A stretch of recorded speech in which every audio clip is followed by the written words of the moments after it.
열왕기상 18장 36절에서 39절까지 말씀. 구약성경으로 보실 분들은 구약성경 548쪽의 말씀입니다. 열왕기상 18장 36절에서 39절까지 말씀 제가 봉독해 올립니다. 저녁 소재 드릴 때에 이르러 선지자 엘리야가 나아가서 말하되 아브라함과 이삭과 이스라엘의 하나님 여호와여, 주께서 이스라엘 중에서 하나님이신 것과 내가 주의 종인 것과 내가 주의 말씀대로 이 모든 일을 행하는 것을 오늘 알게 하옵소서. 여호와여, 내게 응답하옵소서. 내게 응답하옵소서. 이 백성에게 주 여호와는 하나님이신 것과 주는 그들의 마음을 되돌이키심을 알게 하옵소서 하매, 이에 여호와의 불이 내려서 번제물과 나무와 돌과 흙을 태우고 또 도랑의 물을 핥은지라. 또 모든 백성이 보고 엎드려 말하되 여호와 그는 하나님이시로다. 여호와 그는 하나님이시로다 하니. 아멘. 오늘 이 말씀 가지고 오늘은 오늘 알아야 할 것들이 있기에 존재한다. 오늘은 오늘 알아야 할 것들이 있기에 존재한다 라는 제목으로 함께 말씀을 나누기를 원합니다. 본문의 배경을 잠깐 말씀드리면, 이제 이스라엘이, 여기서 말하는 이스라엘은 남북에 합쳐져 있는 이스라엘이 아니고, 우리가 이스라엘 역사를 조금 아시다시피 북이스라엘을 이야기합니다. 그러니까 북이스라엘과 남유다가 나눠져 있잖아요. 그 북이스라엘의 이야기예요.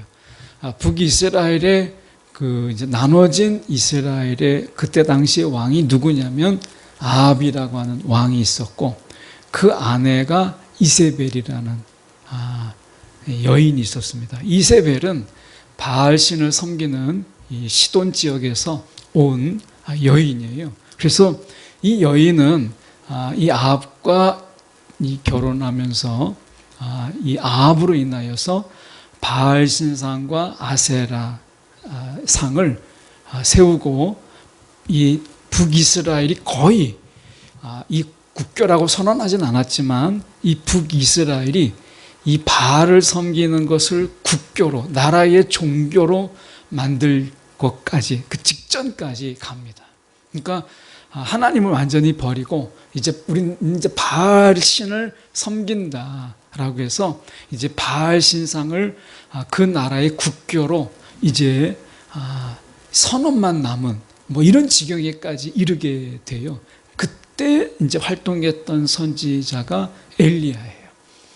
이 엘리야는 어떻게 보면 선지자들의 우리가 대표라고 부를 수 있는 그런 영성도 있고 능력도 있는 그런 선지자예요. 예수님께서 이 변화산에 있었을 때 그때 이 선지자의 대표로 율법을 받은 모세와 그리고 선지자의 대표로 왔던 이 인물이 바로 엘리야입니다. 그러니까 가장 어떻게 보면 영적으로 가장 어두울 때 가장 탁월한 선지자가 활동했다라고 하는 것은 어떻게 보면 이 시대에 우리가 생각해 봐야 될 부분이라는 거예요. 그러니까 영적으로 가장 힘들고 어려울 그 순간에 영적으로 가장 탁월했던 엘리야가 활동했다라고 하는 것은 이 시대에 어쩌면 엘리야와 같은 그런 선지자들, 그리고 엘리야와 같은 그런 하나님 앞에 분명히 선자들을 요구하고 있다, 이렇게 볼 수 있겠죠. 그런 의미에서 엘리야가 지금 이 영적 전쟁을 벌이는 이런 부분들 속에서 이제 기도를 하는 거예요. 당시에 이 두 제단을 세웁니다. 이 갈멜산이라고 하는 것은 우리가 듣기에 갈멜산 많이 이야기하잖아요. 이 갈멜산은 바알신의 성지예요. 그러니까 어떻게 보면 이 바알신을 섬기는 자들이 성지로 여기는 것이 갈멜산이고요. 그리고 두 제단을 만들고 불을 내리도록 해요. 그래서 누가 어느 신이 불을 내리느냐라고 하는 것을 가지고 참 하나님을 가리자, 이렇게 얘기하거든요. 이 바알은 이 폭풍의 신이면서 비의 신이에요. 우리가 비를 내릴 때 어떻게 하죠? 천둥이 막 치고 하잖아요. 그러니까 불을 내린다라고 하는 것은 바알에게 절대적으로 유리한 거예요. 갈멜산에서 했지요. 그리고 불을 내리는 것으로 하나님인 것을 결정해요. 누가 진짜 하나님인가? 그러니까 바알에게 절대 유리한 거예요. 더군다나 바알 신을 섬기는 선지자들이 450명, 그리고 아세라 섬기는 제사장이 선지자들이 400명, 그래서 850명입니다. 당시의 고대 근동에는 모든 신은 부부였어요.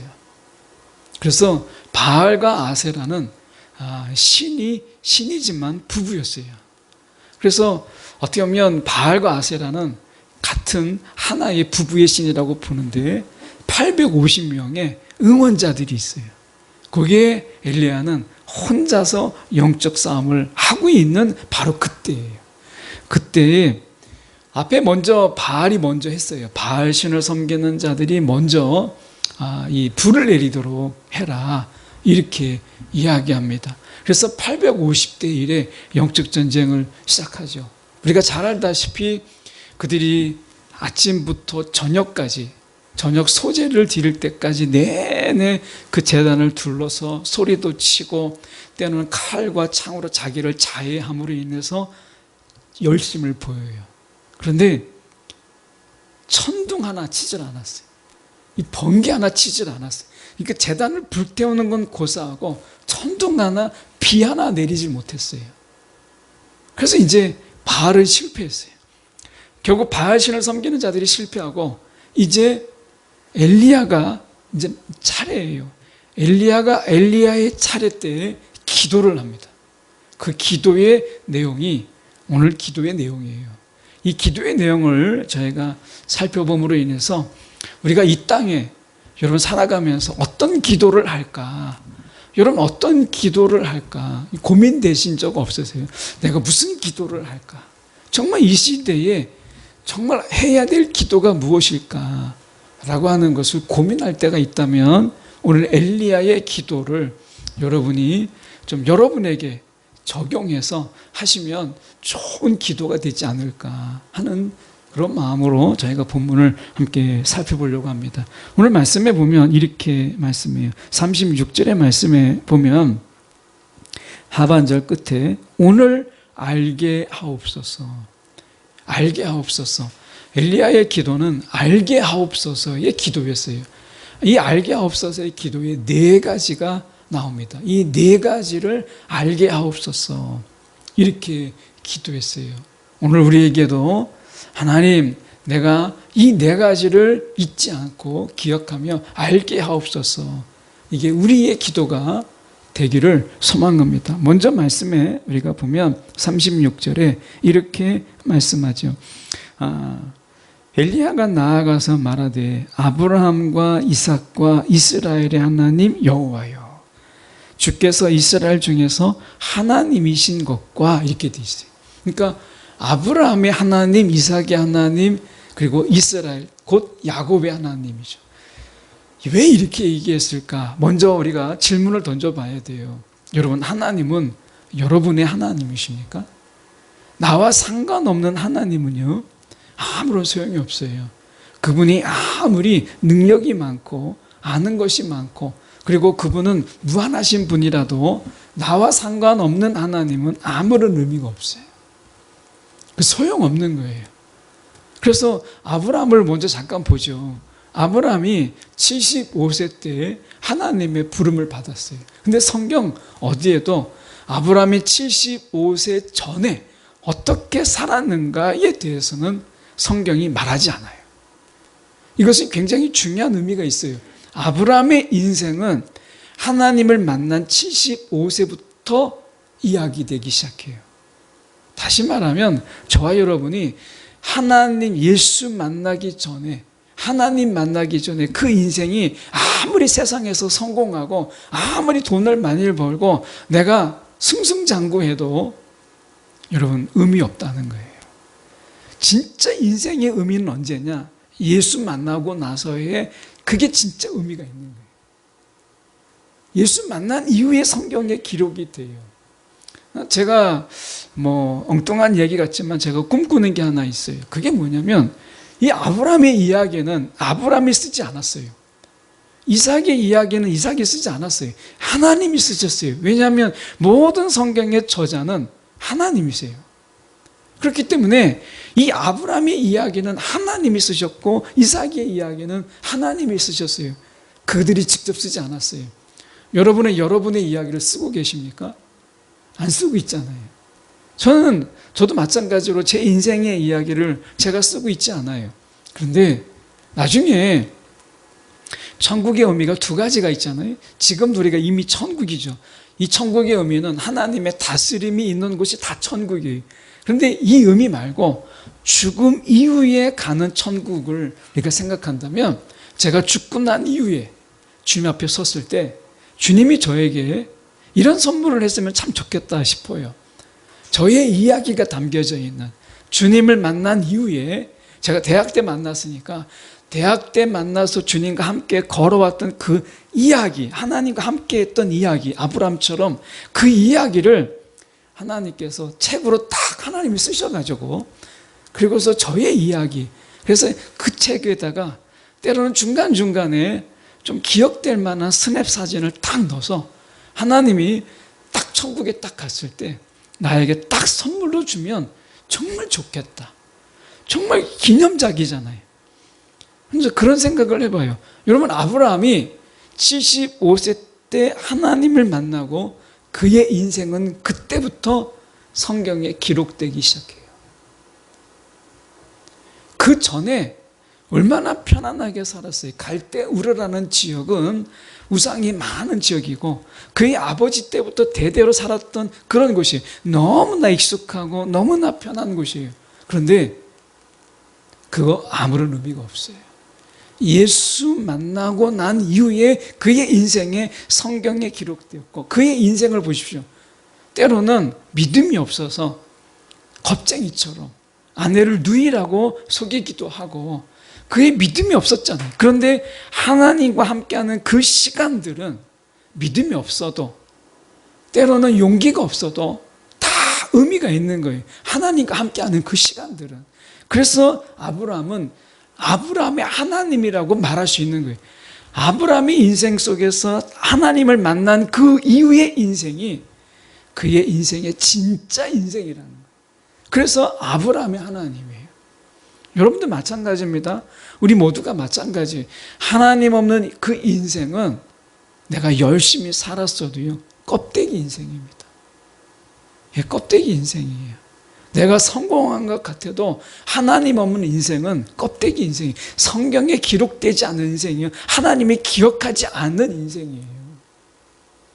그러나 예수 만난 그 인생은 별 볼 일 없는 것 같아도 여러분, 하나님이 함께하는 인생이고 하나님께서 기억하시는 인생인 거예요. 그게 아브라함의 하나님의 그 의미예요. 나의 하나님, 너의 하나님이 아니라 나의 하나님 이야기는 나와 하나님이 함께 이야기를 만들어 가시는 바로 그분이 쓰시는 이야기라는 이야기예요. 나의 이야기를 하나님이 만들어 가시면서 하나님이 쓰시고 계시는 거예요. 나를 주인공 삼아서, 여러분을 주인공 삼아서. 아브라함의 이야기는 누가 주인공이에요? 주인공이 둘이죠. 하나는 하나님이 주인공이고 하나는 아브라함이 주인공이에요. 그 두 주연이 만들어가는 이야기, 이게 아브라함의 이야기고 이것을 우리를 줄여서 우리가 아브라함의 하나님이라고 말하고 있는 거예요. 여러분, 인생은 예수 만나지 않으면 여러분 아무런 의미가 없어요. 하나님이 기억지 않는 인생인 거예요. 말씀에 그래서 아브라함의 이 하나님, 이삭의 하나님, 이스라엘의 하나님이라고 말하잖아요. 이것을 알게 하여 주옵소서. 그래서 지금 그들 속에서 하나님, 여호와께서 진정한 하나님이시다. 그분은 나의 하나님이다. 이거를 알게 해달라. 이게 첫 번째 기도였어요. 아프리카 속담 중에 잘 알고 있는, 많이 들어보셨을 거예요. 아프리카 속담에 빨리 가려면 혼자 가고 멀리 가려면 함께 가라. 이런 말씀이 있어요. 이 아프리카 속담이에요. 우리가 신앙 안에서는 하나님께서 철저하게 혼자 갈 수 없도록 하나님께서 그렇게 하셨어요. 신앙의 길은요, 철저하게 혼자 가지 못해요. 함께 가도록 하나님께서 지으시죠. 신앙생활 혼자 못합니다. 하나님 없는 신앙생활이 있어요? 성령님 없는 신앙생활이 없어요. 그래서 예수 만난 우리들에게 성령을 허락하신 이유가 뭐예요? 신앙은 혼자 갈 수 없다. 그거예요. 여러분 성령님과 함께 가고 계십니까? 내 안에 성령이 계신데 여러분 내 혼자 가는 신앙, 여러분 그거 신앙생활 아니에요. 성령과 함께 갈 때 비로소 그게 신앙인 거예요. 신앙은 혼자 갈 수 없어요. 그리고 혼자 가는 거는 신앙이 아닌 거예요. 성령과 함께, 하나님과 함께 갈 때 이것을 우리가 신앙이라고 하는 거예요. 그래서 오늘 말씀 속에서 아브라함의 하나님, 이삭의 하나님이라고 말씀하세요. 여러분의 하나님, 나의 하나님. 여러분 마음으로 여러분 나의 하나님인 것을 여러분 고백하는 이 시간 되길 원해. 두 번째로 엘리야가 어떤 기도를 드렸냐 보면 우리가 36절 하반절쯤에 보면 중반절 좀 넘어서 내가 주의 종인 것과 내가 주의 종이라고 하는 것, 이것을 알게 하여 주옵소서. 이렇게 이야기했어요. 마태복음 10장 40절에 가서 보면 이런 말씀이 있습니다. 너희를 영접하는 자는 나를 영접하는 것이요, 나를 영접하는 자는 나를 보내신 이를 영접하는 것이라. 이렇게 3단 논법으로 이야기했어요. 그러니까 제자들을 향해서 너희를 영접하는 자는 나를, 예수를 영접하는 거고, 예수를 영접하는 자는 나를 보내신 하나님을 영접하는 것이다. 이렇게 이야기했어요. 쉽게 말하면 결국 이 제자들, 예수님의 제자들, 복음을 전하는 그들을 영접하는 것은 하나님을 영접하는 것과 같다. 이렇게 이야기했어요. 엘리야가 말하고 있는 하나님의 종인 것을 알게 하여 주옵소서라고 얘기했을 때, 여러분 이 엘리야를 보면 사람들이 누구를 생각했을 거예요? 엘리야를 딱 보면 하나님이 생각이 나는 거예요. 그게 하나님의 종이라는 의미예요. 여러분을 딱 보면 누가 생각이 날까요?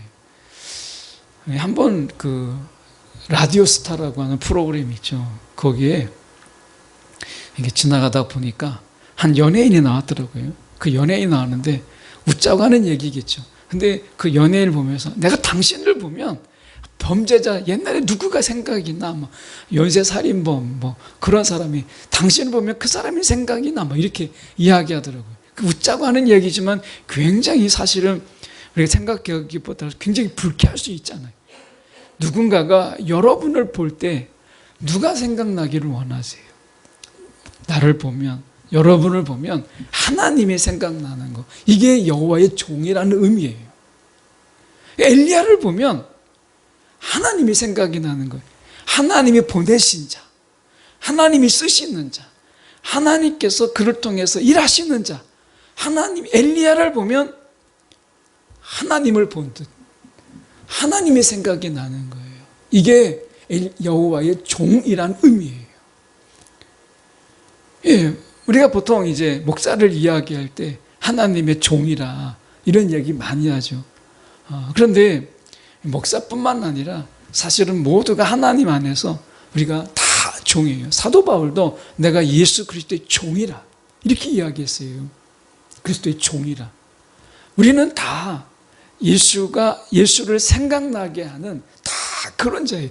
우리가 얼굴을 보면, 누군가가 우리를 보면 예수가 생각나고, 마치 우리가 예수를 보는 것처럼 그런 삶을 사는 게 종이라는 거예요. 종을 보면 주인을 알 수 있어요. 당시에는 이 종이라는 게 있잖아요. 노예제도 이런 거 있잖아요. 그러니까 이 종을 보면 야, 이게 주인이 누구구나 라고 하는 것을 아는 거예요. 이게 종이에요. 우리는 하나님의 종이잖아요. 그러니까 우리를 딱 보면 주인인 하나님을 딱 누군지 아는 거예요. 이게 말이 아니라 우리의 모습이나 우리의 삶이나 우리의 말이나 우리의 행함을 보면 우리가 주인이 누구구나 라는 걸 아는 거예요. 자식을 보면 부모를 안다고 이야기해요. 자식을 보면 부모가 어떤 분이구나 라는 걸 안다는 거예요. 세상에서도 그런 눈은 있잖아요.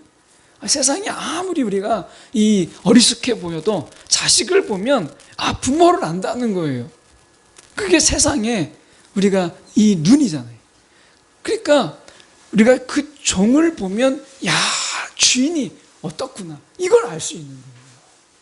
그래서 지금 엘리야가 이야기하는 게 누구냐, 어떻게 기도하냐면 자신이 여호와의 종인 것을 알게 하여 주옵소서 이렇게 기도하잖아요. 여러분, 우리가 그렇게 기도해야 돼요. 누군가가 나를 보면 예수 믿는 자구나, 저 사람 교인이구나 라는 거, 이게 냄새가 나야 돼요. 우리가 이야기하자 그리스도의 향기를 바라는, 사도 바울이 얘기하고 그리스도의 향기를 바라는, 여러분 우리는 지나가면 그 향기가 나요. 감출 수가 없어요. 속일 수가 없어요. 그 향기를 어떻게 감출 수 있어요? 우리가 지나가면 그 향기가 나는 거예요. 이 백합이라고 하는 것은요, 특이해서 이 중동 지역에 있는 백합은 가시의 찔림으로 인해서 향기를 발해요.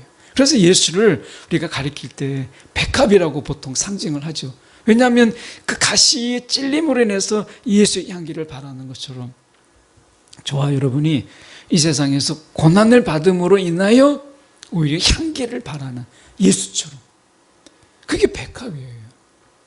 그래서 예수를 상징적으로 꽃으로 우리가 비유할 때 백합에 비유하거든요. 고난이 있지만, 어려움이 있지만 오히려 향기를 발하는 그런 자의 부르심, 그게 저와 여러분이라는 거예요. 그래서 우리는 고난인 인생을 살아요. 고난이 있는 인생. 예수께서 고난을 받으신 것처럼 저와 여러분이 고난인 인생을 받아요. 그렇게 살아요. 근데 고난이 있음으로 인해서 우리 가운데 더욱더 향기를 발하는 거예요. 이런 인생으로 살아가는 거예요. 향수를 뿌려서 향기가 나는 게 아니라 우리가 고난의 찔림으로 인해서 향기를 발하는 인생, 그게 저와 여러분이라는 거예요. 그래서 이런 이야기를 해요. 이 센다 타쿠야라고 하는 분이 이런 이야기했습니다. 센다 타쿠야가 쓴 책 중에 행운을 놓치지 않는 50가지 습관, 이런 책이 있는데 이 책에서 이런 이야기를 합니다. 그래서 한번 잠깐 소개하려고 합니다. 무슨 일이 생겼어요. 어떤 일이 벌어졌어요. 그럴 때 여러분이 누군가에게 상담을 하고 싶은 거예요. 5명을 한번 생각해 보세요. 여러분이 지금 일이 생겼어요. 근데 문제가 생겼는데 여러분, 내가 이 사람들에게 내가 물어봐야 되겠다. 여러분 5명을 생각해 보셨어요? 시간을 많이 드릴 수 없어요. 빨리 생각해 보세요. 5명을 제가 시간을 생각해 보라고 말씀드려요. 5명을 생각하셨죠? 이 5명이 뭐냐? 센다 타쿠야가 어떤 이야기를 했냐면 이 5명의 평균치가 내 삶의 미래의 모습이다, 이렇게 이야기했습니다. 예. 지금 여러분을 내가 만나서 이 5명에게 물어봐야 되겠다 라고 하는 5명의 평균치가 여러분의 삶의 미래의 모습이라는 거예요. 그래서 저는 제안하는 게 뭐냐면, 여러분 보혜사 성령, 이 보혜사라는 것은 카운셀러, 다시 말해 상담가라는 의미가 있어요. 그러니까 내가 성령께 물으세요. 이 성령께 물을 때 여러분, 우리의 인생의 가장 큰 상담자는 성령님이세요. 이 성령님을 가장 먼저 떠올리면 여러분 평균치가 팍 올라가요. 5명이 그저 그런 사람들. 이게 아니라 성령님을 내 인생의 상담가로 그 5명 중에 한 분으로 모셔보십시오. 5명까지도 필요 없어요. 그러면 저와 여러분의 인생의 평균치가 그냥 올라가는 거예요. 센다 타쿠의 이야기를 한다면, 여러분, 우리는 예수가 생각나게 하는 그런 자들이다 라고 하는 거예요. 딱 보면 그냥 연쇄살인범이 생각나면 안 돼요. 딱 보면 그냥 범죄자가 생각나면 안 되고 우리가 예수가 생각나는 사람, 그런 자가 되라. 그렇게 하옵소서 기도하고 있는 거예요. 세 번째 보면 우리가 하반절에 주의 말씀대로 이 모든 일을 행하는 것을, 주의 말씀대로 행하는 것을, 마태복음 6장 10절의 말씀에 보면 이런 말씀이 있습니다. 나라가 임하옵시며 뜻이 하늘에서 이루어진 것 같이 땅에서도 이루어지이다. 너무나 잘 알고 있는 말씀, 주기도문에 나오는 말씀이죠. 그러니까 여기서 보면 뜻이, 하나님의 뜻이 하늘에서 이루어진 것 같이 이 땅에서도 이루어지이다, 이렇게 말씀. 하나님은 지금 이 땅에 하나님의 나라를, 예수 그리스도 이 땅에 오심을 통해서 하나님 나라가 이 땅에 도래했고, 우리는 지금 이 땅에 살고 있지만 하나님 나라를 살고 있어요. 그럼 하나님 나라가 뭐냐? 주기도문적으로 하나님 나라를 보면 하나님의 뜻이 이루어지는 곳이 하나님의 땅이고요, 그 하나님의 뜻을 이루는 데 있어서 쓰임받는 자가 하나님의 백성인 거예요. 우리는 하나님의 백성이에요. 그러면 내 뜻대로 행하는 자가 아니라 하나님의 뜻을 이 땅에 행함으로 하나님의 뜻이 실현되고 이루어지도록 도구되어서 쓰임받는 자들이다 라고 하는 거예요. 그러니까 엘리야는 자기의 생각대로 하지 않았어요. 하나님의 말씀대로. 말씀이 없으면 쉬고, 말씀이 가라면 가고, 말씀이 서라면 섰어요. 오늘 하나님의 뜻이 그의 삶에 인도했어요. 그 말씀대로 했어요. 그러니까 엘리야는 그 어떤 것도 자기가 기분 내키는 대로, 생각이 나는 대로 하지 않았어요. 우리에게 있어서는 어떻죠? 하나님의 말씀이 우리를 이끌고 가고 있나요? 저도 생각해 봤어요. 그게 아니더라고요. 여러분도 마찬가지. 바쁜 일. 야, 이거 빨리 해야 되는데. 이게 하나님이에요. 저와 여러분 속에서 하나님의 말씀이, 우리가 그것을 대신하고 있는 게 뭐예요? 이거 빨리 해야 돼. 조급한 거, 마음이 급한 일, 이거부터 먼저 하잖아요. 하루 종일 바쁘게 살았는데 뒤돌아보면 뭐 했지? 그래서 뭐 했나? 이거예요. 이게 엘리야는 그렇게 하지 않았어요. 엘리야도 왜 조급한 일이 있고 바쁜 일이 있고 뭔가 하고 싶은 일이 왜 없겠어요? 그런데 분주한 일이, 뭔가 해야 되겠다고 하는 그 일이, 조급한 일이 엘리야를 이끌고 가지 않도록 했어요. 하나님의 말씀이 자신을 이끌어 갈 수 있도록 기도했어요. 이 차이가 있어요. 우리가 행하는 거 가만히 보세요. 어때요? 우리가 하나님 말씀을 듣고, 아침에 우리가 하나님 말씀을 뜻대로 한다는 게 쉽지 않아요. 보면 우리가 아침에 어쨌든 정한 시간이 있어서 하나님 말씀을 듣고 그걸 묵상하다가 하나님께서 우리 가운데 깨닫거나 감동을 주신 말씀을 가지고, 그것을 가지고 오늘을 살아내는데 또 적용도 해야 되고 그 말씀대로 살아가야 돼요. 그러려면 시간이 요구되고 마음이 요구되고, 그리고 내가 하나님께 맡김이 필요한 거예요. 근데 살아보면 어떠세요? 아침에 눈 뜨자마자 우리 정신 없잖아요. 이제 아이들이 이제 어느 정도 커서 이렇게 학교에 다 들어가고 자기 혼자 자신의 일을 하는 정도에 이르기까지 됐으면, 그리고 이제 다 뭐 이제 각자 알아서 하는 성인이 되었으면 문제가 다르지만, 아마 여기 김규정 자매님 같은 경우에 정신이 없을 거예요. 눈 뜨자마자 뭐 찍어 바로 갈 시간도 없이 너무 바쁘잖아요. 애들이 우선이니까. 그러다 보면 하나님 말씀대로 산다, 하나님 말씀을 들어야죠, 묵상해야죠, 생각해야죠, 이런 시간이 없어요. 근데 아이가 있는 집만 그런 게 아니에요. 우리가 스스로 뭔가에 막 홀린 것처럼 뭔가 자꾸 바쁜 일이 있고 뭔가 해야 될 일이 있고 급한 일이 자꾸 있어요. 그러다 보면 사실은 우리를 이끌고 가는 것이 하나님의 말씀이라기보다는 마음의 조급함, 이것이 하나님의 말씀을 대신하고, 그리고 그 조급함 때문에 우리는 정신없이 살아가는 거예요. 근데 인생을 가만히 돌아보세요. 조급한 거, 급한 거 했지만 돌아보면 안 해도 되는 일들이 너무 많아요. 그 일 중에서 그냥 안 해도 되는 일인 거예요. 근데 그게 너무 많은 거예요. 예. 제가 여기 이제 2층, 3층에 밖에도 이제 화분이 있지만 하루는 제가 이제 말씀을 준비하다가 주중 예배 때 그러면서 이제 계단을 내려와서 이제 화장실을 갔어요. 이제 갔다가 이렇게 보니까 화초들이 좀 약간 자르고 싶은 게 있는 거예요. 몇 개. 근데 그냥 지나가서 하던 말씀을 보면 되는데, 야, 저거 잘라야 되겠다 싶으니까 그걸 하나 잘랐는데 옆에 게 또 잘릴 게 보이는 거예요. 근데 옆에 화분을 보니까 더 많아요. 그럼 이제 본격적으로 장갑을 끼고 막 그걸 또 자르는 거예요. 2층을 냈으니까 3층도 봐야 되지 않겠나 싶어서 3층도 보고요.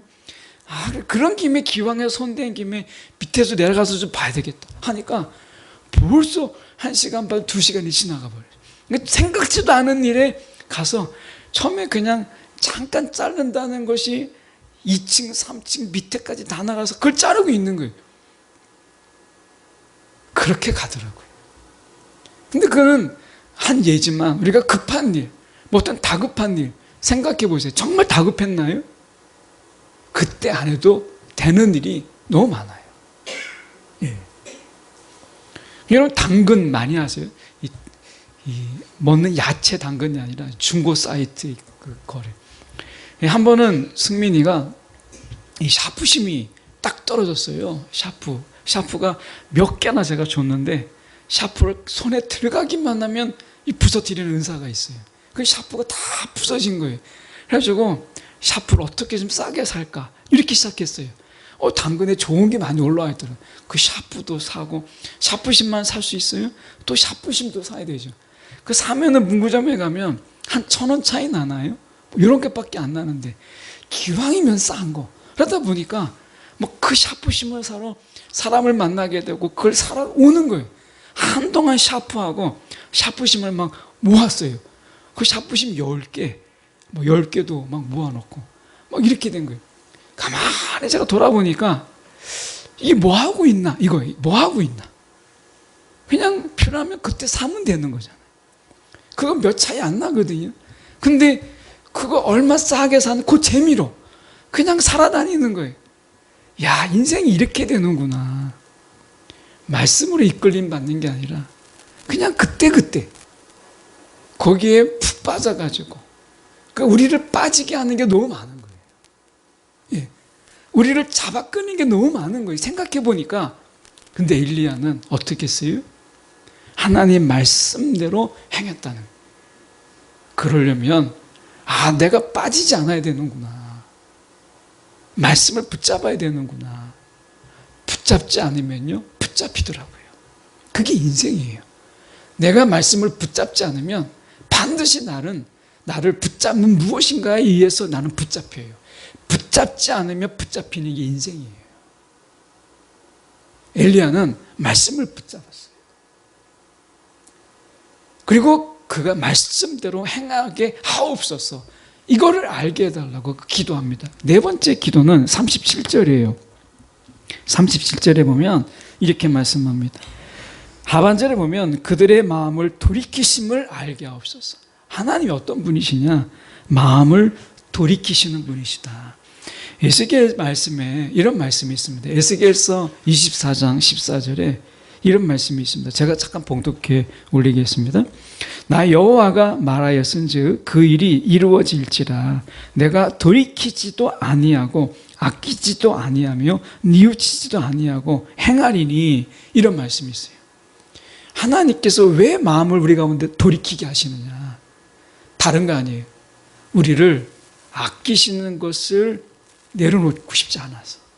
하나님이 말씀하세요. 너희가 돌이키지 아니하면 내가 너희를 아끼지도 아니하고 내가 뉘우치지도 아니하겠다. 하나님이 우리를 정말 아끼신다는 거예요. 얼마나 애지중지 여기는지 몰라요. 여러분이 내가 느끼지 못해도 하나님은 우리를, 저와 여러분을 굉장히 애지중지 여기고 아끼고 있다는 거예요. 근데 마음을 돌이키지 않으면 하나님이 어떻게 하시냐? 내가 너희를 아끼는 것을 그냥 내가 그만두겠다. 이 아끼지 아니하겠다. 이렇게 말씀하세요.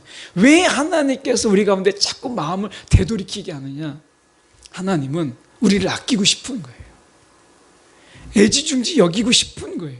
그 성경에 우리의 존재가 어떻게 온 천하보다 한 영혼이 귀하다. 얼마나 하나님께서 우리를 애지중지 여기는지 몰라요. 근데 하나님께서 마음을 돌이키지 않는 자는요, 하나님이 아끼지 아니하시겠다. 이렇게 말씀하셨어요. 여러분, 하나님이요, 우리가 곁길로 가더라도 마음을 되돌이켜서 돌아오라고 하세요. 왜요? 아끼고 싶으니까. 소중하게 여기고 싶으니까. 하나님이 아무리 그래도 우리가 돌이키지 아니하면 하나님이 말씀하세요. 내가 아끼지 아니하겠다. 이렇게 말씀하세요. 이 네 가지를 엘리야가 기도하는, 이것이 이 모든 네 가지를 알게 하옵소서. 그렇게 기도해요. 그런데 앞으로 알게 하옵소서. 앞으로 미래에 알게 하옵소서. 이렇게 말하지 않았어요. 오늘 엘리야가 너무 중요한 이야기를 했어요. 그게 36절입니다. 자, 보면 하반절에 이렇게 말씀, 오늘 알게 하옵소서. 오늘. 하나님이 저와 여러분에게 오늘을 살게 하신 이유가 뭐겠어요? 오늘 알아야 될 것이 있다는 거예요. 영적 비밀이 있다는 거예요. 오늘 알아야 될 것들이 있다는 거예요. 나중에, 내일 알지. 나중에 알지. 아니에요. 오늘 엘리야의 기도는 오늘 알게 하옵소서. 오늘 알게 하옵소서. 이렇게 기도했어요. 제가 한번 이 말을 좀 만들어 봤어요. 이 참깨 아시잖아요? 이 참깨로 생각해서 오늘이라는 것을 기억했으면 좋겠다 싶어가지고 제가 이 참깨가 아니고 삼깨, 제가 만든 말이에요. 참깨가 아니고 삼깨. 오늘이라는 의미가 어떤 것일까? 성경에서 찾아봤어요. 먼저 이 마가복음 1장 35절의 말씀에 보니까 이런 말씀이 있습니다. 새벽이 아직 밝기 전에 예수께서 일어나 나가 한적한 곳으로 가사 거기서 기도하시더니, 예수가 어떤 분이시냐? 새벽을 깨우시는 분이세요. 여러분, 아침이 그냥 오는 것 같죠? 그렇지 않습니다. 여러분, 하루의 시작이 언제일까요? 엄격하게 얘기하면 날짜 시간이 바뀌는 거 12시입니다. 밤 12시. 우리의 시작은 시간적으로 보면 밤으로 시작해요. 예. 우리의 활동이 아침에 시작하는 거지, 여러분, 하루의 시간은 밤에서 시작됩니다. 그 밤이 시작되잖아요. 사실 하루에 12시 딱 넘어가서 0시 넘어가면 0시 5분, 딱 0시 6분 되면 그 밤이에요. 아주 깊은 밤입니다. 밤으로 하루의 시작이 시작돼요. 근데 그 밤을 깨고 하나님께서 새벽을 여시게 하시는 분이 주님이세요. 그분이 새벽을 깨워주지 아니하면 아침은 없어요. 그냥 밤인 거예요. 어둠인 거예요. 여러분, 오늘이라고 하는 것은 하나님께서 이 새벽을 깨우심으로 인해서 시작돼요. 하나님으로 시작한다는 거예요. 그게 새벽을 깨우시는 첫 번째 깨예요. 하나님이 시작하신다. 우리보다 먼저 그분이 새벽을 깨우시는 분이시다. 아침은요, 하루는 그분으로 인해서 시작된다. 어둠을 막으시고 새벽에 빛을 주시는 분으로 시작한다는 거예요. 여러분, 주님의 빛으로 시작하세요. 어둠으로 시작하지 말고 하나님은 새벽을 깨우시는 분이세요. 어둠과 우울로 우리가 그렇게 시작하지 말고 하나님의 빛으로 시작해라. 오늘이라는 것은 바로 그런 날이에요. 두 번째 생각해 보니까 시편 57편 8절에 내 영혼아 잠을 깨어라. 하나님이 어떤 분이시냐? 오늘 영혼을 깨우시는 분이세요. 우리의 영혼을. 여러분, 하나님이 알게 하옵소서. 이게 뭐겠어요? 영혼이 정말 잠들면 알지 못하는 일들이에요. 오늘 내가 영혼이 깨어서 이 하나님이 알게 하시는 것을 아는 자의 인생, 그게 복된 인생인 거예요. 그래서 하나님은 우리의 잠든 영혼을 깨우세요.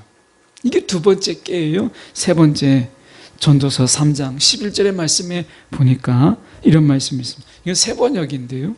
세 번역에 이런 말씀이 있습니다. 하나님이 하시는 일을 처음부터 끝까지 사람은 깨닫지 못하게 하셨다. 하나님이 사람으로 하여금 하나님이 하신 모든 일들 처음부터 끝까지 다 깨닫지는 못하게 하셨다. 이렇게 말씀하세요. 다시 말하면 하나님께서 깨닫게 해주셔야만 알 수 있다는 거예요. 오늘 하루는 왜 존재하느냐? 하나님이 깨닫게 하지 아니하면 하나님이 하신 일들을 알지 못해요. 오늘은 하나님이 하나님을 알게 하고 하나님을 깨닫게 하는, 하나님이 우리를 깨닫게 하시는 것을 알게 하시는 귀한 날이에요. 오늘이라는 것은. 여러분, 오늘 얼마나 하나님을 더 많이 아세요? 어제 얼마나 여러분 하나님을 더 많이 아셨어요? 오늘 날마다 하나님께서는 그 하나님을 더 깊이 이미 알았던 것을 더 풍성하게 알게 하시기 위해서 오늘을 주신 거예요. 이게 오늘을 사는 우리의 이유이기도 하고 오늘이 있는 진정한 이유가 바로 여기에 있다라고 하는 거예요. 여러분, 오늘 여러분, 내가 주어지는 상황, 내 마음의 조급함으로 하루를 보내지 마세요. 그것 때문에 있는 거 아니에요. 오늘이 있는 이유는 하나님을 알게 하시는, 하나님께서 우리 가운데 알게 하시는 것을 아는 날이에요. 그것 때문에 오늘이라는 것이 존재하는 거예요. 하나님을 경험하세요. 하나님을 체험하세요. 하나님은 우리를 너무 아끼셔서 우리의 영혼을 흔들어서라도, 우리의 영안이 열려서라도, 우리의 귀가 열려서라도, 우리 상처받아서 마음을 닫지만 마음을 열어서라도 하나님을 경험하게 하시는 것을 기뻐하게 하시는 분이세요. 오늘 하루 주님을 더 알아가는, 이게 하루의 진정한 의미예요. 오늘 저와 여러분이 매일매일을 그렇게 오늘을 존재케 하신 그 하나님을 알아가는 그런 삶으로 풍성해지는 저와 여러분 되기를 간절히 소망합니다. 기도하겠습니다.